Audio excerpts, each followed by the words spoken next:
हाँ तो देखिए क्वेश्चन नंबर हमारा है 8। इफ ए एंड बी जिसके दो कोऑर्डिनेट दे रखे हैं आपको -2, और 2, -4, ठीक है। तो find the coordinate of P such that A P आपको दे रखा है 3,3/7 ए बी। मतलब कि आपको बेसिकली ए पी और ए बी का रिलेशन दे रखा है। पी जो है लाई कर रहा है on the line segment A B, ठीक है। तो देखो आपको पता है कि हमें दे रखा है एक लाइन, ठीक है। तो हम एक लाइन ले लेते हैं, ये रहा, ठीक है। इसमें हमें दो कोऑर्डिनेट दे रखे हैं। ए दे रखा है आपको, ए कितना दे रखा है -2, ठीक है। -2 और बी जो है, बी आपको दे रखा है कितना है 2, -4, ठीक है। अब देखो, अच्छा पलट एक बात बताइए, पी पॉइंट मेरा यहाँ पे कहीं पे है, ठीक है ना, जिसका कोऑर्डिनेट बेसिकली हमें फाइंड आउट करना है ना। देखो यही बोला है, find the if A and B this find the coordinate of P, है ना। मतलब कि यहाँ पे पी है तो हमें ये कोऑर्डिनेट पता करना है। तो इस कोऑर्डिनेट को फिलहाल के लिए मैं लिख देता हूँ x, y, ठीक है, क्योंकि मुझे नहीं पता ये कोऑर्डिनेट क्या है। तो मुझे इतना बताओ कि अगर हमें लाइन सेगमेंट के कोऑर्डिनेट दे रखा हो एंडिंग के, और अगर हमें उसका बीच का कोई कोऑर्डिनेट फाइंड आउट करना हो तो क्या और पता रहना चाहिए हमें? Sir M1 M2 M1 M2, very good, ठीक है। हमें रेशियो पता रहना चाहिए, बट यहाँ पे देख रहे हो कि रेशियो हमें नहीं दे रखा, ठीक है। अच्छा, आपको M1 और M2 पता रहना चाहिए। अगर आपको M1 और M2 पता रहता है तो आप आसानी से किसी भी लाइन सेगमेंट के अगर कोऑर्डिनेट दे रखें तो उसके बीच का जो भी पॉइंट्स है वो किस रेशियो में डिवाइड कर रहा है, अगर ये पता है तो आप उसके कोऑर्डिनेट निकाल सकते हो, ठीक है। ये हमारा कॉन्सेप्ट है और बिल्कुल कॉन्सेप्ट क्लियर है आपका। अब देखिए, अब इसमें मैं हमें M1 का मतलब क्या हुआ, AP अपॉन हाँ PB, यही तो होता है M1 ratio M2, AP yes sir, upon पर PB। AP दे रखा है 3/7 AB का। हाँ, तो हम देखो क्या करेंगे, ठीक है। इसमें देखो तो सर पहले हमें AB इस फाइंड आउट करना हाँ पड़ेगा, देखो है ना। AP आपको दे रखा है बेटा 3/7 AB AB का। के बराबर, ठीक है। 7 को इधर ले हाँ। आओ, 7 AP के साथ मल्टीप्लाई हो जाएगा, ठीक है। और यहाँ पे बचेगा 3A, AB। ठीक है। आपको AP और PB चाहिए, है ना। मैंने क्या बताया था आपको, AP रेशियो PB चाहिए। तो AP तो आपके पास है, बट आपके पास PB नहीं है। PB की जगह क्या है, AB है, ठीक है। तो AB को हम और क्या लिख सकते हैं, पलक बता सकते हो? अगर उसको मैं थोड़ा सा तोड़ के लिखना चाहूँ तो AB की जगह क्या लिख सकता हूँ मैं? Sir AB plus PB। Very good, ठीक है। हम AB की जगह AP प्लस PB लिखते हैं, ठीक है। तो देखो वही लिखेंगे हम यहाँ पे, तो 7AP, ठीक है।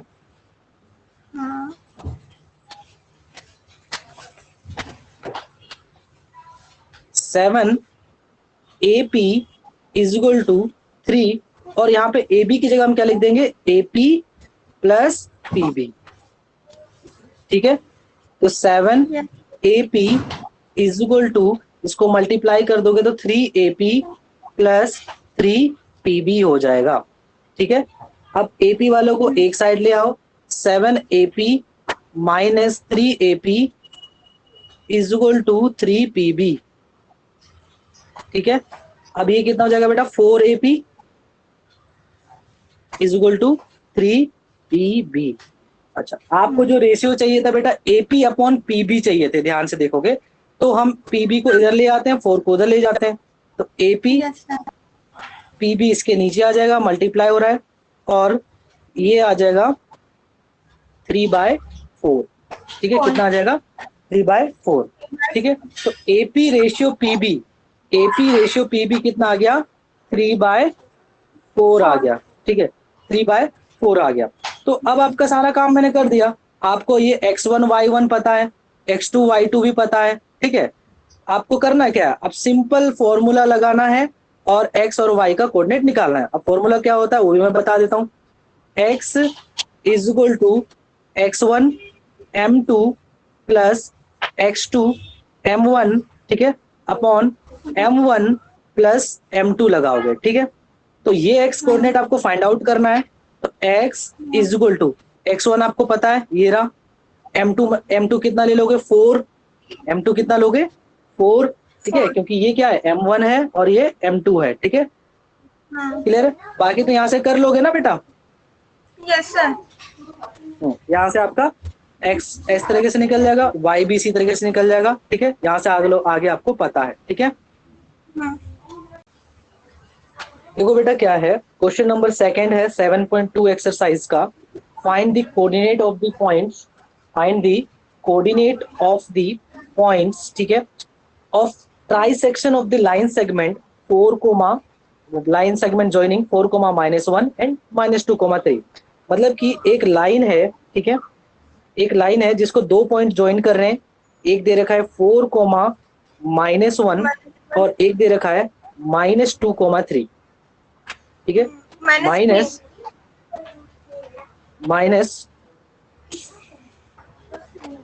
2 -3 ये आपको दे रखा है, ठीक है। तो एक लाइन सेगमेंट है सिंपल जिसके दो कोऑर्डिनेट्स हैं 4 कोमा -1 एंड -2 कोमा 3, ठीक है। अब ये बोल रहा है find the coordinate of points, पहले तो देखो पॉइंट्स बोला है तो हमें एक पॉइंट नहीं पॉइंट्स फाइंड आउट करने हैं जो इस लाइन सेगमेंट को ट्राइसेक्ट करो, मतलब कि ट्राइसेक्ट करते हो मतलब कि 3 पार्ट में डिवाइड करता हूं। हाँ, तो 3 इक्वल पार्ट्स में कैसे होगा, देखो 1 सर सबकी वैल्यू 1 ले ले। 3, तो देखो मतलब कि कितने कोऑर्डिनेट्स होंगे बेटा, 2 कोऑर्डिनेट है ना, 2 कोऑर्डिनेट और फाइंड आउट करने हैं क्योंकि 2 कोऑर्डिनेट से ही ये लाइन 3 पार्ट में डिवाइड हो जाएगा, ठीक है। अब देखो सिंपल है, आपको मान के चलो ये वाला कोऑर्डिनेट निकालना है तो इसको मैं मान के चल लेता हूँ x, y, ठीक है। x1 आपको यही वाला लेना है x1 y1 और x2 y2 ये लेना है। तो आपको ध्यान से समझना ही चीज, बहुत से बच्चे गलती करते हैं, आपको बड़े ध्यान से समझा रहा हूँ। आपको रेशियो कौन से पता होना चाहिए, देखो ये वाला m1 यहाँ से लेके और m2 यहाँ से लेके यहाँ तक, ठीक है, क्योंकि देखो जो आप x1 y1 लेते हो और x2 y2 लेते हो वहां तक आपका m1 रेशियो m2 होना चाहिए, समझ रहे हो पलक। तो सर अब बताओ हमने m1 को अकेला ही लिया और m2 को 2 क्यों लिया? 2 क्यों लिया, मैं 2 नहीं लिया बेटा, यार नहीं समझ रहे हो कौन, मैं समझ रहा हूँ, एक सेकंड सुन लो ध्यान से सुनो पहले, मैं समझ रहा हूँ तुम क्या गड़बड़ कहाँ जा रहे हो, तुम्हारा डायरेक्शन, तो सुनो पहले ध्यान से। पहले तो क्वेश्चन ये है कि एक लाइन सेगमेंट है ना, उसको दो आपको कोऑर्डिनेट दे रखा है 4 कोमा -1 -2 कोमा -3, उसके एंडिंग के कोऑर्डिनेट दे रखा है। आपको पॉइंट्स फाइंड आउट करने हैं जो इस लाइन को 3 इक्वल पार्ट्स में डिवाइड करे, ट्राइसेक्शन का मतलब ये हो गया। तो 3 इक्वल पार्ट्स में मतलब कि ये पॉइंट और ये पॉइंट, मतलब 2 पॉइंट डिवाइड कर देंगे, समझ रहे हो।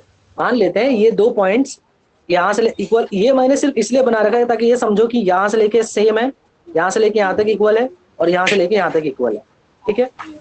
बाकी मैं क्या बोल रहा हूँ, अगर आप कॉन्सेप्ट पे जाओगे तो कॉन्सेप्ट क्या कहता है कि भाई अगर आप इसको एक्स वाई ले रहे हो, है ना, अगर आप इसको एक्स वाई ले रहे हो और ये निकालना है आपको, तो x1 y1 ये ले रहे हो, ये वाला पॉइंट, ठीक है, ये वाला पॉइंट, x2 y2 किसको ले रहे हो, ये वाला पॉइंट।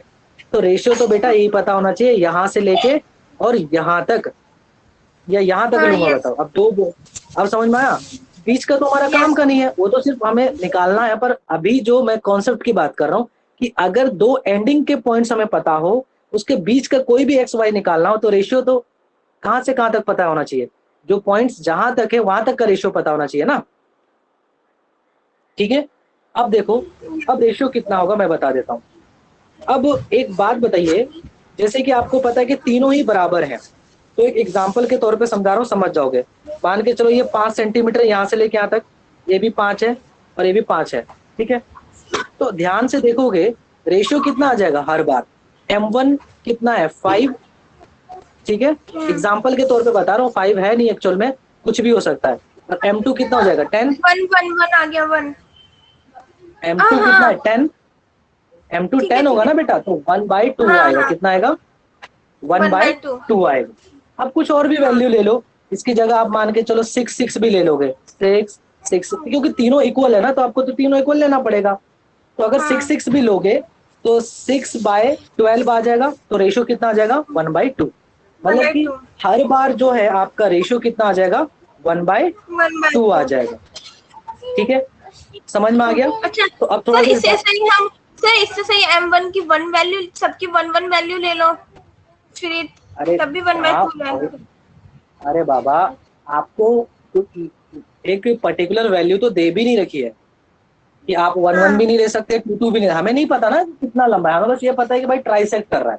हमें थोड़ी ना पता है कि हाँ कितने है वो, एक्चुअल में उसकी लेंथ कितनी है। हमें मतलब किस चीज से है? रेशियो से है। ये माइंड में डाल लो, ये लाइन बड़ी इंपॉर्टेंट लाइन बता रहा हूँ। आप कभी भी उसके एक्चुअल लेंथ पे कभी भी मत जाना, क्योंकि हमें नहीं मतलब, कभी भी जब रेशियो निकालते हैं ना, हमें कभी मतलब नहीं रहता कि वो कितना लंबा है। हमें सिर्फ रेशियो से मतलब रहता है। हम कोशिश ये करेंगे कि रेशियो बस पता चल जाए। तो यार हमें पता है कि अगर इक्वल है तीनों, तो रेशियो M1 की बात करूं तो 1 आएगा, और M2 की बात करूं तो 2 आएगा। तो M1 रेशियो M2 हमेशा कितना आ जाएगा? 1/2। ठीक है, तो अब आपको x और y निकालना है। एज इट इज, जैसे अभी मैं पिछले वाले क्वेश्चन में बता रहा था, वही सेक्शन फॉर्मूला लगाओगे। ठीक है, और x1 आपको दे रखा है 4, M1 आपको दे रखा है 1, सारे चीज पुट करके x और y निकाल दोगे, निकल जाएगा यहाँ से। ठीक है, यस सर। अब देखो, अब देखो इंपॉर्टेंट चीज। ठीक है, इसको मैं थोड़ा सा नेक्स्ट पेज में बताता हूँ। देखो, आपको ये दे रखा है, ठीक है, ये कोऑर्डिनेट दे रखा है x1 और y1। ठीक है, x1 y1 x2 y2। अब आपका ये पॉइंट निकल गया। ठीक है, x और y आपने निकाल दिया। अब आपको बारी है ये निकालने की। ठीक है, आपकी बारी है ये निकालने की। तो देखो, अब की बार यहाँ पे हमें x और y निकालना है, ये वाला। तो रेशियो कितना ले लेंगे? यहाँ से लेके यहाँ तक लेंगे, और यहाँ से लेके यहाँ तक लेंगे। ठीक है, तो रेशियो अब की बार कितना हो जाएगा पलक? सर 2/1। 2:1, सिंपल।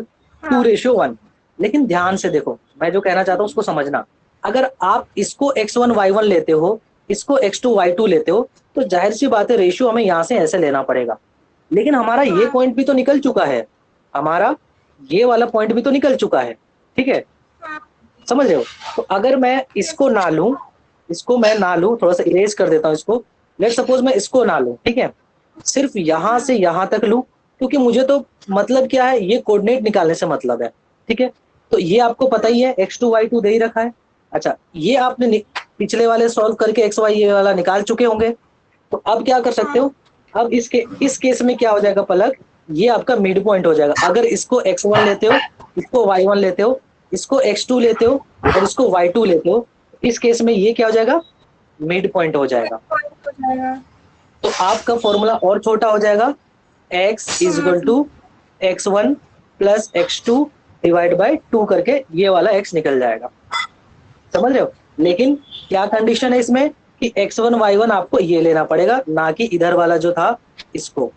ठीक है, समझ यस रहे हो? सर। तो आप कैसे भी कर सकते हो। जो सेकंड वाला पॉइंट फाइंड आउट करना, फर्स्ट वाला तो वैसे ही करना है। सेकंड वाले के लिए आप 2:1 लेके करोगे, तो इसको x1 y1 ले लेना, इसको x2 y2 ले लेना। और अगर आप इसको लेते हो जो आप फाइंड आउट कर चुके हो, तो आप सीधा मिड पॉइंट से भी कर सकते हो। क्लियर? हाँ यस सर। कर लोगे? फोर यस वाले सर। में भी ऐसा ही है, वो वाला नाइन्थ जो क्वेश्चन है वो भी ऐसा ही है। ठीक है, ठीक है, चलो ठीक है, आज के लिए यस इतना सर। ही है फिर, है ना? ठीक है।